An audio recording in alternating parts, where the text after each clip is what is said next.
This is The Roadmap with Lee Heisman. Hello, everyone, and welcome to The Roadmap, exclusively here on ASBN.com.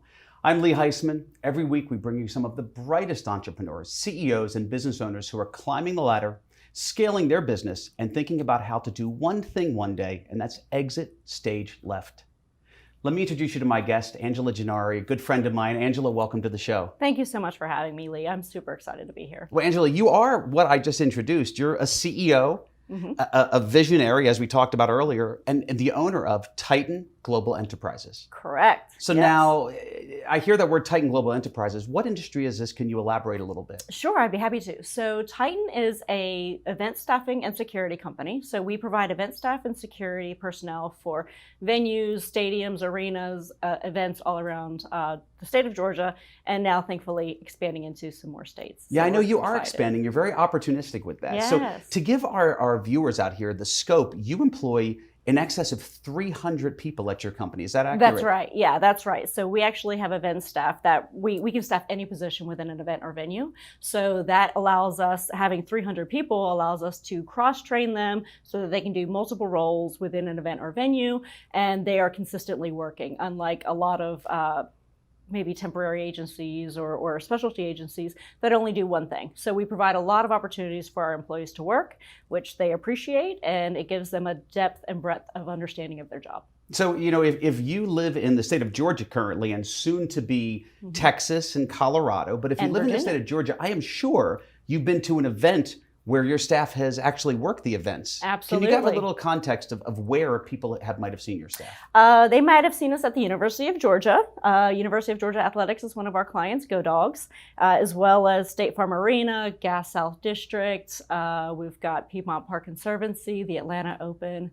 So quite a lot of... You're all over the place. Yeah. Well, so how would people recognize you? How important is branding? Because I know it's kind of the cornerstone of what you've done, but it really is. I've seen your red jackets, your red shirts, Yes. and kind of talk about this a little bit. So branding is really important to me because I want people to identify not just with, you know, their job role, but really the company in general. So we call all of our employees Titans. They're not just employees, they're not staff, they're not security guards, they're Titans. And so it gives them that ownership of not just the role that they're playing, but also the company itself. So everything is branded Titan. We make sure that we put it loud and proud on everything that we do because we want to make sure that that brand just stands out. So whether you're watching a UGA football game or you're across an arena, so you always know where we are, you can always ask for help, and you know that kind of is the way that we like to showcase that we're there, but we're also there to be a presence for our clients. So I like Loud and Proud, and I know next week's guest we have is actually John Loud, a good friend great. of ours who owns Yes. Loud Security. And doing it loud and proud is important, but also I know there's some nuance with your branding because certain people wear the red and other people wear the black. I heard one time you were having an issue with it to make sure that was clear. Can you kind of elaborate why? It has to be super clear because we want to make sure that we have that delineation because we want to make sure that our black shirts are our security and our supervisors. So that way you know, okay, if it's a black shirt, that's somebody I can go to who is a supervisor level or higher. And then we have our red for our event staff. But we want to make sure that the black jacket or the black shirt is really like that's the go-to for anyone who has a question. And you think of more significance, correct. maybe. Yes. So every time I get an email from you, it's intriguing to me because at the bottom, it focuses on a women-owned business, a woman-owned business. And correct. Again, I've lived in male privilege for coming up on 52 years, but I have 3 daughters and my wife. So sometimes there's a difference for male viewers out there, and I'm sure female viewers kind of know what you're talking about. Why is that so important? You know, it's so important because as a woman-owned business, for one, there's very few of us in the security world. So we manage differently. You know, I have a podcast, and I know we'll probably talk about that in a bit, but the podcast really focuses on the fact that as women, we do business slightly different, and it's not better and it's not worse, it's just different. And so we bring empathy to the table quite a bit more. We make sure that our employees feel like family. I mean, we really do treat our employees as if they're part of our Titan family. And so that's important to me. And it's important to our employees who feel like they're part of something bigger than themselves. They're part of a brand, they're part of a family.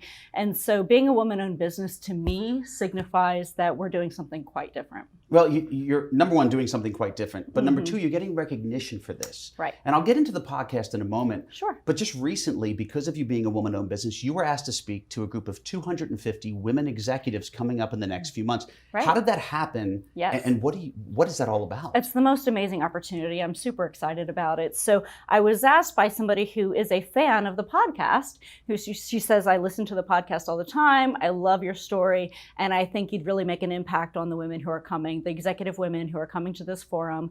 And so I'm speaking as a keynote speaker, which makes me incredibly nervous because I'll tell you, Lee, you and I having a conversation is one thing. Speaking in front of a group of people, you excel at it. It makes my heart race. So I'm quite nervous, but I am excited about the opportunity and the value that it's going to bring. So I'm ecstatic. Well, I'm sure, and the moment we met, your genuineness and your Yeah. authenticity just shines through. So I'm sure that's Thank going to be you. perfect. And we even talked today about it. Right. You're speaking about confidence and believing in yourself. And Believing in you. how are you going to start your speech? Whew. Well, I think I start the speech by telling everybody that there are times when you're not going to believe in you, right? There are moments of vulnerability. There are moments of insecurity and the imposter syndrome and all those things that are going to come into play when you have to take this big step. Right? So whether that big step is fighting some kind of dragon in your life, we were talking about dragon slayers in this keynote. And so it's just about there's something in your life that's holding you back, and what is that and how do you confront it head on? And so that power of believing in you starts sometimes with being absolutely petrified. So that's really where it has to begin is, I'm terrified of being here, but I'm doing it anyway. You're right? doing a heck of a job. A heck of a job. Thank you. So we talked a little about the podcast, and I was going to say it's a powerful podcast, but it's a little more than that. Yeah, it's a pretty powerful podcast. Yes. Do you mean that in terms of aesthetics, or it's pretty good, or it's actually quite beautiful, or all of the above? I am so glad you'd asked this question because it was really important to me that I got the name of the show right. Okay. And when I was putting together the idea for the podcast, it was really about highlighting exceptional women and things that they do. And as women, we're expected to be pretty. We're expected to be nice. We're expected to juggle a lot of different tasks every single day, but we're not expected to be powerful. And so what if instead of just being pretty, we were pretty powerful? And so it really kind of became the mantra of the show is I want to be pretty powerful, or I am pretty powerful. And I'm not just pretty, or I'm not just, useful at, doing whatever it is, tasks that I'm supposed to do. I'm pretty powerful. So I'm not sure if you've ever messed it up because of all the letters there, but can we refer to it as triple P? Yeah, sure. Okay, Absolutely. the triple P, kind of like Guy Fieri, how he has the triple D, diners, drive-ins, and dives. And I think he changed it. I was listening to him. He changed it because it was hard to say that every time he was wrapping it up. So maybe on your show you start calling it triple P. There we go. So speaking of pretty, it's not something that I know I focus on, and I'm simply too busy. But as a female, and something you were talking about in your keynote, and you said females are expected to present differently sometimes than men.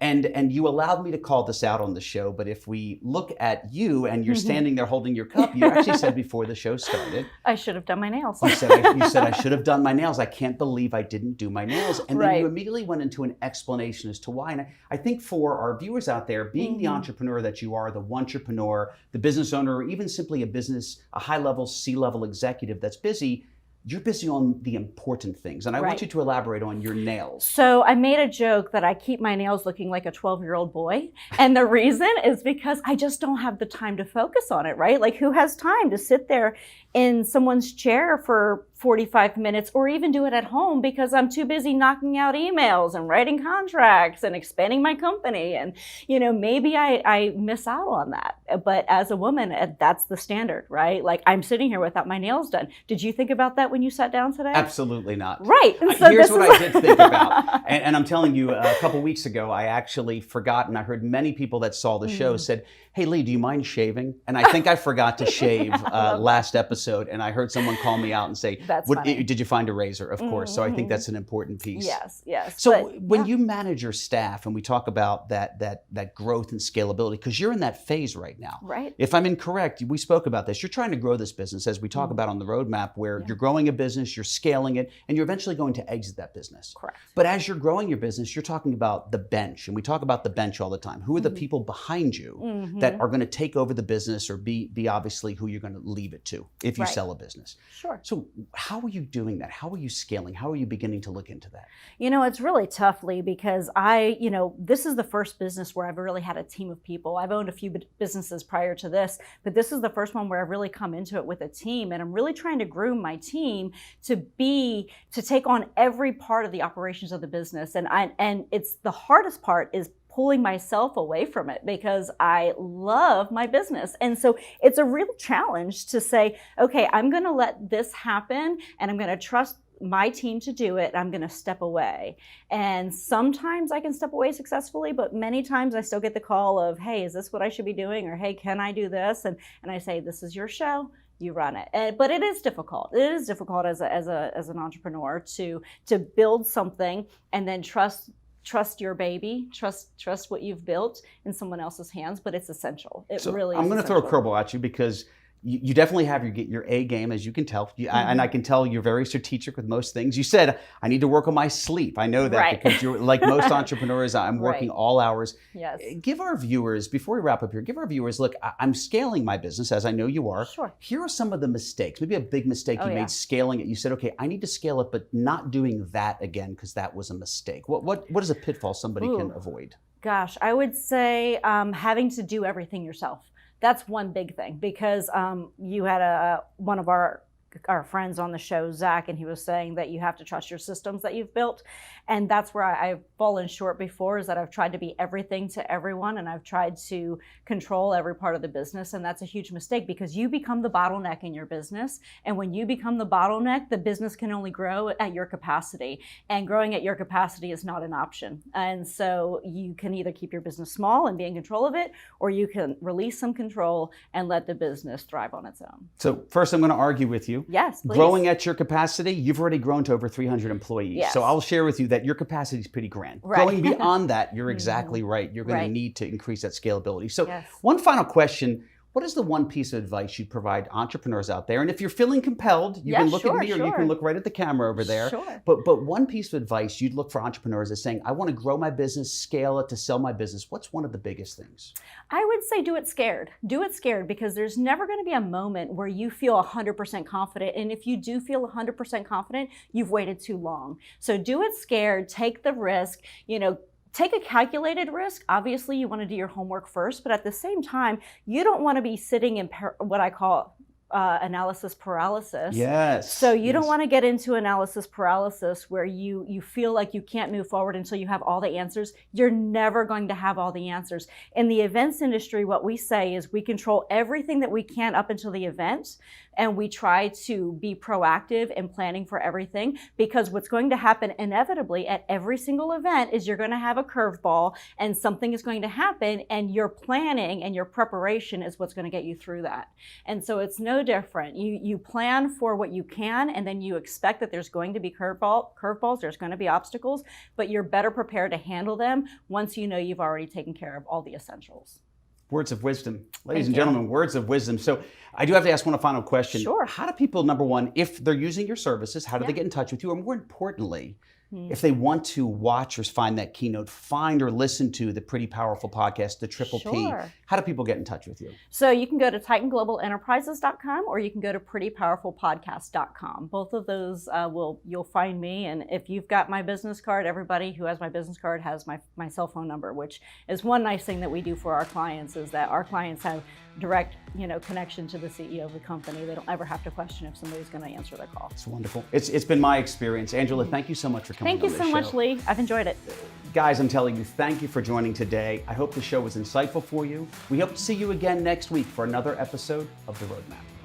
Thanks for watching The Roadmap with Lee Heisman.